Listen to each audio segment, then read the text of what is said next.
Hello, welcome back to my channel, Unleashed with Eva. Come on in, come on in, come on in, come on in. Today, I want to talk to those of us who are called to serve others. Those of us who are called to serve others, that we feel like it is a calling that we hold space for others. But then, how do we continue to take care of ourselves as we take care of others? There's a passage in the Bible, and it's one of my favorite passages. Jesus gets the news of the violent murder, homicide of John the Baptist, and by the time he gets the news, John the Baptist has already been buried. And the text says that Jesus desired to go to be in solitude, to be alone, to a deserted place. And he heads in that direction, and a crowd sees Jesus leaving, and they follow him on foot. And out of the compassion of Jesus' heart, he stopped and he began to tend to their needs. Any of us that are in any type of servant leader position, we know that there are times when the needs of the crowd or the needs of those that we're called to serve do trump our needs. But I believe that Jesus was able to do this because he lived a life of intentional self-care. Like Jesus wasn't randomly going to be alone at this moment because he heard of the death of John the Baptist, but this was a repetitive ritual, spiritual practice for him to spend time in solitude and time with the Father. And we see this in that in one text, after he tends to the needs of the people, this is where the 5,000 are fed. And it says that after this, he sends the disciples away ahead of him on a boat.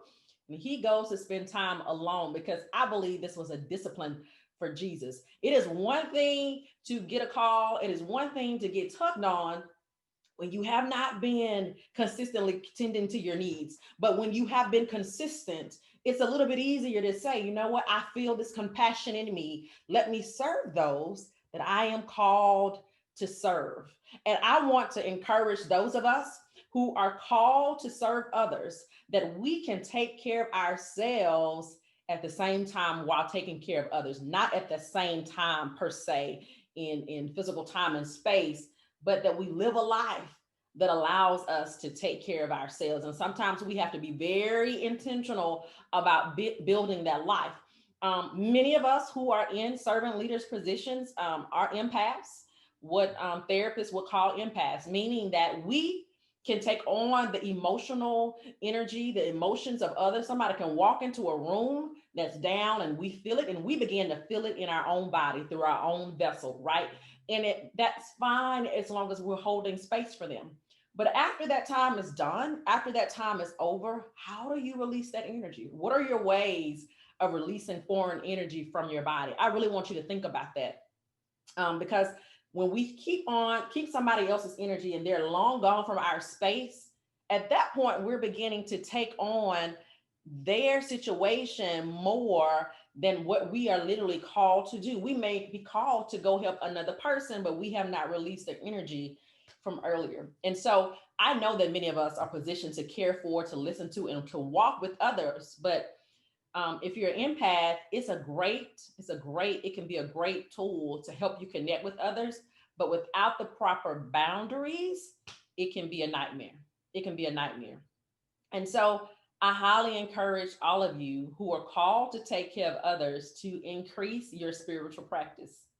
You can never do enough. Increase your spiritual practice. Find ways to release foreign energy that is not yours from your body. For me, I journal, I, of course, meditation, I do Reiki, self Reiki. I take nature walks at least once a week. But find out what works for you, because that's going to help you in the long haul to be able to do that which you feel that God has called you to do and how God has called you to serve the people in your life. It is true. You can take care of yourself as you take care of others. This has been Pastor Eva. Talk to you later. Bye bye. The seed of purpose is within us. But are you giving it enough light and water to grow? Sometimes we have too many objects in frame, making it hard to focus.